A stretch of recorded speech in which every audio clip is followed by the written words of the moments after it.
आपको मैसेज आया क्या व्हाट्सएप पे? अरे वही प्रधानमंत्री जी वाला, प्रधानमंत्री जी भेज रहे हैं। नहीं आया? आ गया होगा। अच्छा आ गया आपको भी? ठीक, मेरे को भी आ गया। ये मेरा फोन है, इस पर मैसेज आया है कल देर रात, हमने अब तक खोल कर नहीं देखा। हमको भी लगा कि भाई मैसेज तो खोलेंगे, क्योंकि उस पर लिखा हुआ ऊपर में समझ में आ रहा था कि प्रधानमंत्री जी की तरफ से यह पत्र है। तो मुझे बड़ा अब खुशी हुई कि भाई प्रधानमंत्री हमारे जैसे एक छोटे से आदमी को भी पत्र लिख रहे हैं, मैसेज भेज रहे हैं। लेकिन जब इस मैसेज के बारे में हम अपने जानने वाले लोगों से बातचीत हमने किया तो बड़ा दिलचस्प बातें समझ में आई। कहा गया कि साहब ये मैसेज सबको आ रहा है और इस मैसेज में बहुत कुछ पूछा जा रहा है। तो मामला मुझे पॉलिटिकल लगा, तो हमने सोचा कि क्यों नहीं इस पूरे मामले पर आपसे बात की जाए, आपकी राय और आपकी समझ के साथ साथ अपनी भी बातें कुछ किया जाए कि आखिर इस मैसेज का मकसद क्या है। चलिए सीधे तौर पर मैसेज पे आते हैं। ये मेरा मोबाइल फोन है और मैं वीडियो आज दूसरे के फोन से कर रहा हूं, क्योंकि मुझे अपना फोन दिखाना था, इसलिए ये मेरा फोन है। और इस फोन में जो मैसेज आया है मेरे व्हाट्सएप पे, ये मेरा व्हाट्सएप का स्क्रीन है। और मैं आपको ऊपर कोने में भी, आप देखिए इस कोने में, यहाँ पे भी आपको मोबाइल का स्क्रीन दिख रहा होगा। मैंने पहले एक रिकॉर्ड करके छोटा सा वीडियो रख लिया आपको दिखाने के लिए। और ये देखिए अब मैं आपके सामने यह मोबाइल पर जो पूरा वीडियो है वो खोलूंगा। आप देखिए ये विकसित भारत संपर्क करके एक ब्लू टिक, मतलब आजकल व्हाट्सएप भी वेरीफाइड कर दिया है। व्हाट्सएप वेरीफाइड कर दिया, अगर किसी व्यक्ति ने अपने व्हाट्सएप को, वो काफ़ी फेमस व्यक्ति होता है या पहचान वाला बड़ा व्यक्ति होता है, तो उसका व्हाट्सएप नंबर भी वेरीफाइड हो जाता है, ग्रुप बन जाता है। तो उसी से ये नंबर आया है, ग्रीन टिक है। तो ये काफ़ी ऑफिशियल है, तो थोड़ा सा दिलचस्प चीज़ है। और इसे लेकर मन में जागरूकता, उत्सुकता, तमाम चीजें आधी रात से ही आ रही थी। तो मुझे लगा कि इस बारे में बात करना चाहिए और आपसे कमेंट भी लेना चाहिए, समझना चाहिए कि आखिर पूरा माजरा क्या है। हम दफ्तर आए तो सुबह सुबह अपने साथ काम करने वाले लोगों से बातचीत किया, सोशल मीडिया पर तलाशने की कोशिश की, तो मालूम पड़ा कि बहुत लोगों को मैसेज आया है और बहुत सारी बातें पूछी गई है। तो मुझे लगा कि आपसे भी हम पूछते हैं। खैर, अगर जिनको अब तक मैसेज नहीं आया होगा वो इंतजार कर दे, प्रधानमंत्री का पत्र आपको भी आएगा, मुझे तो आ चुका है। और अब मैं सीधे पत्र पे चलता हूँ। विकसित भारत ये है मेरे व्हाट्सएप पर, और मैं अब तक देखा नहीं हूँ, केवल ऊपर वाली लाइन है जिसमें लिखा है नमस्ते, यह पत्र प्रधानमंत्री श्री नरेंद्र मोदी ... इतना ही खुलता है, इसलिए इसके आगे क्या कुछ लिखा है मुझे नहीं पता है। लेकिन अब मैं खोल रहा हूँ और इसे मैं आपके सामने ओपन कर रहा हूँ, एक बार देख लीजिए। ये है और ये खुल गया पत्र। अब इसमें क्या कुछ लिखा है वो हम आपको बता रहे हैं, और इसका स्क्रीन भी हम आपको सामने से इस कोने में जो खाली जगह है ना, यहाँ आपको पूरा एक एक लाइन हम दिखाएंगे। देखिए ये जो किनारे पे आपको दिखाई पड़ रहा है, इसमें आप ये पढ़िए पूरा। ये जो हम मेरे हाथ में मोबाइल फोन है वही स्क्रीन हम आपको दिखा रहे हैं। तो ये मोबाइल का पूरा स्क्रीन। अब मैं बताता हूँ इसमें लिखा क्या है। Letter from prime minister. नमस्ते, यह पत्र प्रधानमंत्री श्री नरेंद्र मोदी जी के नेतृत्व वाली भारत सरकार द्वारा भेजा गया है। पिछले 10 वर्षों में सरकार की विभिन्न योजनाओं और नीतियों से सभी 140 करोड़ भारतीयों को लाभ मिला है और भविष्य में भी मिलता रहेगा। इसमें आपकी भागीदारी महत्वपूर्ण है, क्योंकि हम एक परिवार के रूप में एक साथ मिलकर विकसित भारत के लक्ष्य को पूरा करने की दिशा में काम कर रहे हैं। आपसे अनुरोध है कि विकसित भारत के संकल्प को पूरा करने के लिए अपनी प्रतिक्रिया और सुझाव अवश्य साझा करें। हिंदी और इंग्लिश में दोनों में यह मैसेज लिखा गया है। और जो बातें लिखी गई है इसमें एक शब्द थोड़ा सा कि हम परिवार हैं। जिस परिवारवाद पर प्रधानमंत्री नरेंद्र मोदी गद्दर मचा देते हैं, जिस परिवारवाद के सहारे 2024 की बैतरणी प्रधानमंत्री नरेंद्र मोदी पार करने वाले हैं, उसी परिवारवाद की चर्चा कर रहे हैं। अरे परिवार में तो लालू प्रसाद यादव और मुलायम सिंह का परिवार आता था, कि मोदी जी आपका परिवार कब से आने लगा। दरअसल परिवारवाद लालू यादव ने पटना के गांधी मैदान से नरेंद्र मोदी को परिवार दे दिया है। प्रधानमंत्री जी को राजद के राष्ट्रीय अध्यक्ष लालू प्रसाद यादव ने पटना के गांधी मैदान में रैली को संबोधित करते हुए परिवार नरेंद्र मोदी को दे दिया। इसके पहले प्रधानमंत्री नरेंद्र मोदी के पास कोई परिवार नाम का शब्द नहीं था।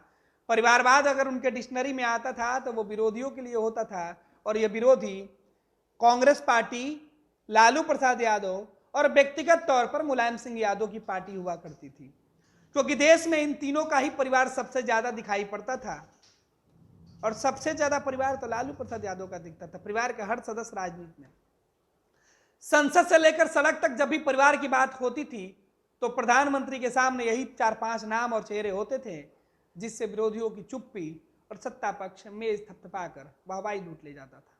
लेकिन अब इसी परिवारवाद पर लालू प्रसाद यादव ने नरेंद्र मोदी को ऐसे फंसाया कि मोदी जी अब कह रहे हैं कि पूरे देश के लोग हमारे परिवार हैं। खैर, ये प्रधानमंत्री जी और उनके परिवार की बातें थी। आगे उन्होंने क्या कुछ लिखा वो हम आपको बता रहे हैं। तो पत्र भी खुला है, और पत्र में क्या कुछ लिखा है वो भी बता दें। प्रधानमंत्री कार्यालय का है, सत्यमेव जयते प्रधानमंत्री कार्यालय, नई दिल्ली, 15 मार्च 2024 को यह पत्र लिखा गया है, जिसमें मेरे प्रिय परिवारजन, आपका और हमारा साथ अब 1 दशक पूरा करने जा रहा है। मेरे 140 करोड़ परिवारजनों के साथ विश्वास, सहयोग और समर्थन से जुड़ा यह मजबूत रिश्ता मेरे लिए कितना विशेष है, इसे शब्दों में व्यक्त कर पाना कठिन है। मेरे परिवारजनों के जीवन में आया सकारात्मक बदलाव ही बीते 10 वर्षों से हमारी सरकार की सबसे बड़ी उपलब्धि, सबसे बड़ी पूंजी है। अपनी हर नीति, हर निर्णय के जरिए गरीबों, किसानों, युवाओं और महिलाओं के जीवन स्तर को सुधारने और उन्हें सशक्त बनाने के लिए कृत संकल्पित सरकार ने जो ईमानदार प्रयास किए हैं, उनके सार्थक परिणाम हमारे सामने हैं। प्रधानमंत्री आवास योजना के जरिए पक्के मकान, सभी के लिए बिजली, पानी, गैस की समुचित व्यवस्था, आयुष्मान भारत योजना के जरिए इलाज की व्यवस्था, किसान भाई बहनों को आर्थिक मदद, मातृ वंदना योजना के जरिए माताओं बहनों को सहायता, जैसे अनेक प्रयास सिर्फ और सिर्फ इसलिए फलीभूत हो पाए क्योंकि आपका भरोसा, आपका विश्वास मेरे साथ था। विकास और विरासत को लेकर आगे बढ़ते भारत ने बीते 1 दशक में जहां बुनियादी ढांचों का आधारभूत निर्माण देखा, तो वहीं हमें अपने समृद्ध संस्कृति और राष्ट्रीय धरोहरों के पुनरुत्थापन का साक्षी बनने का गौरव भी प्राप्त हुआ। अपनी समृद्धि, संस्कृति और परंपरा को सहेज कर आगे बढ़ते देश पर आज हर देशवासी को गर्व है। यह आपका विश्वास और समर्थन ही था कि जीएसटी लागू करना, धारा 370 समाप्त करना, 3 तलाक पर नया कानून, संसद में महिलाओं के लिए नारी शक्ति वंदन अधिनियम, नए संसद भवन का निर्माण, आतंकवाद और नक्सलवाद पर कठोर प्रहार जैसे अनेक ऐतिहासिक और बड़े फैसले लेने से हम चूके नहीं। लोकतंत्र की खूबसूरती जन भागीदारी और जन सहयोग में है। देश हित के लिए बड़े फैसले लेने, बड़ी योजना बनाने और उन्हें सुचारू रूप से लागू कर पाने की शक्ति और ऊर्जा मुझे आपके विश्वास और सहयोग से ही प्राप्त होती रही है। विकसित भारत के निर्माण के जिस संकल्प के साथ देश आगे बढ़ रहा है, उसकी पूर्ति में मुझे आपके विचारों, सुझावों के साथ सहयोग की आवश्यकता है। मुझे विश्वास है आपका आशीर्वाद और समर्थन हमें निरंतर मिलता रहेगा। राष्ट्र निर्माण के हमारे प्रयास बिना थके, बिना रुके, अनवरत जारी रहेगा। यह मोदी की गारंटी है। आपके उज्जवल भविष्य की कामना के साथ, आपका नरेंद्र मोदी। मुझे लगा था कि क्रमवार सवाल होंगे, लेकिन इसमें तो सुझाव पूछा गया है। खैर, आखिरी लाइन पर हम जोड़ देते हैं जो बातें कही गई है। इसमें कहा गया है, आपसे अनुरोध है कि विकसित भारत के संकल्प को पूरा करने के लिए अपनी प्रतिक्रिया और सुझाव अवश्य साझा करें। प्रधानमंत्री नरेंद्र मोदी जी की तरफ से यह सवाल पूछा गया था और सुझाव मांगा जा रहा है कि भारत को विकसित करने के लिए अपनी प्रतिक्रिया दें। साहब, आपने आज तक लोगों की कोई बातें सुनी है क्या? और किनकी बातें सुनकर आप विकसित भारत की योजना बनाते हैं? 2024 में हम खड़े हैं और आपका ये मैसेज आया है, और आपने तो 2049 तक पहले ही विजन बना लिया है। 2029 में आपको किस तरीके से काम करना, आपने तो विजन पहले बना लिया है। अयोध्या के बाद आपने मथुरा काशी की चर्चा पहले ही कर दी है। आप क्या विकसित भारत के तौर पर लोगों से सुझाव मांग रहे हैं? और हमारे सुझाव का, हमारे विचारों का आपके कार्यकाल में कहां समाहित किया जाएगा, ये तो आपने बताया ही नहीं। क्योंकि पूरी भाजपा, पूरी केंद्र की सरकार जो मिशन 49 और 47 की बातें लोग कर रहे हैं कि हम तो आज से 25 साल बाद का विजन लेकर आए हैं। 2024 में खड़े हैं, 2029 की योजनाओं की आपने बात की है, और आपने आज नहीं 4 साल पहले ही 2029 तक का प्लान, एक एक प्लान बना के रखा है। मोदी जी का फिर मैसेज का क्या मतलब है? हम कौन से परिवार के सदस्य हैं जिनके बातों का कोई मतलब ही नहीं निकलता है? और अगर हमारे सुझाव अगर आप मांग रहे हैं तो देश के अलग अलग बॉर्डर पर जो किसान आंदोलन कर रहे हैं उनके सुझाव को क्यों नहीं सुना गया? देश भर के अंदर, लद्दाख के अंदर जो लोग रहने वाले हैं, आमरण अनशन कर रहे हैं, उनका सुझाव क्यों नहीं सुना गया? जो दिल्ली के अंदर विरोध प्रदर्शन कर रहे हैं उनका सुझाव क्यों नहीं सुना गया?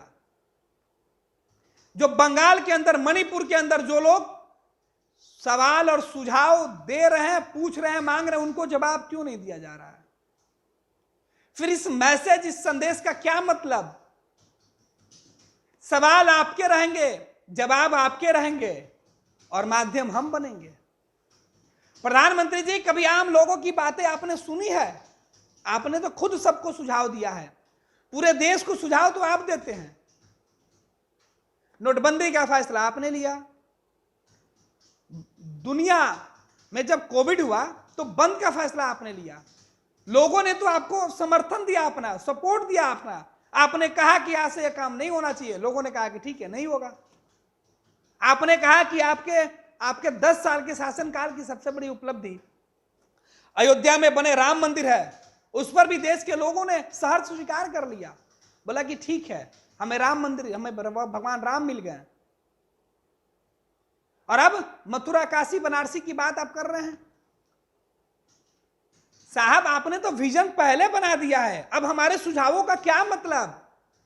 देश के किसान जब सड़कों पर है, वो चीख चीख कर एमएसपी की मांग कर रहे हैं, तो उनके सुझाव तो पिछले कई सालों से नहीं सुना जा रहा है, पिछले 4 सालों से नहीं सुना गया है।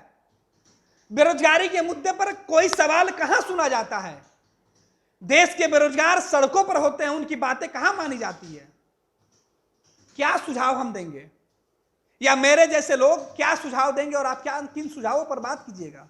अग्निवीर योजना पर लोग नाराज हैं, उनके सुझावों का कहां इंप्लीमेंट होता है? देश के हर कोने में लोग सुझाव मांगते हैं आपसे, आपने सुझाव कहां दिया? लोग पूछते हैं, आपका जवाब कहां आता है? प्रधानमंत्री जी, आपका पत्र आपके कार्यालय से आया है, व्हाट्सएप से आया है, या फिर ये मोबाइल कंपनियों के मैसेंजर से आ रहा है, ये जहां से भी आए, आखिर देश के जो आपने लिखित में दिया है, उन लोगों के मैसेजों का क्या जवाब होगा? इन मैसेजों में वो लोग भी शामिल हैं जो आपके नीतियों पर सवाल उठा रहे हैं, जिनकी बातें आप नहीं सुन रहे हैं।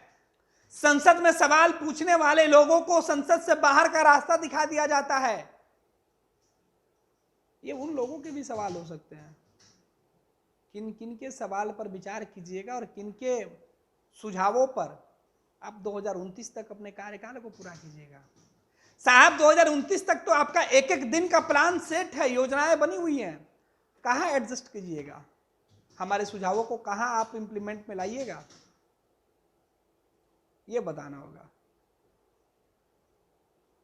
अच्छी बात है, प्रधानमंत्री जी ने एक अच्छा प्रयास किया है, लेकिन यह प्रयास तब जब परिवारवाद पर सवाल उठा, जब आपके परिवार से पूछा गया। आज हम आपके परिवार के सदस्य याद आए, जो किसान दिल्ली बॉर्डर पे, देश के कई राज्यों के अलग अलग बॉर्डरों पर जान गंवा बैठे, वो आपके परिवार के सदस्य नहीं थे। विपक्ष भी परिवार का सदस्य है मोदी जी, और सत्ता पक्ष भी आपके परिवार के सदस्य हैं। फिर परिवार में इतना भेदभाव क्यों है? परिवार के सदस्यों के साथ परिवार का मुखिया भेदभाव नहीं करता है, लेकिन आप करते हैं। फिर सुझाव कैसे दिया जाए? खैर, मुझे पता है कि मेरे सुझावों का कोई मतलब नहीं बनता है, क्योंकि आप प्रधानमंत्री हैं, आप इस भारत के प्रधानमंत्री हैं, और नई सरकार जिस व्यक्ति की बनेगी, जिस पार्टी की बनेगी, उस पार्टी के से ज्यादा अब भारत के करोड़ों लोगों के प्रधानमंत्री होंगे, चाहे आप कोई भी शख्स क्यों नहीं हो। तो प्रधानमंत्री कार्यालय से अगर पत्र आता है तो प्रधानमंत्री कार्यालय को यह जवाब होगा। आदरणीय प्रधानमंत्री जी, आपसे हाथ जोड़कर मेरा निवेदन है, आग्रह है कि देश के बेरोजगारों की बातें सुनिए, नौजवानों की बातें सुनिए, उनकी समस्याओं पर बात कीजिए। जो नाराज लोग हैं उनको उनकी कोशिश करिए कि आखिर किसी मुद्दे पर उनकी नाराजगी नहीं हो। देश के बेरोजगार क्या जरूरत है, उन जरूरतों को पूरा कीजिए।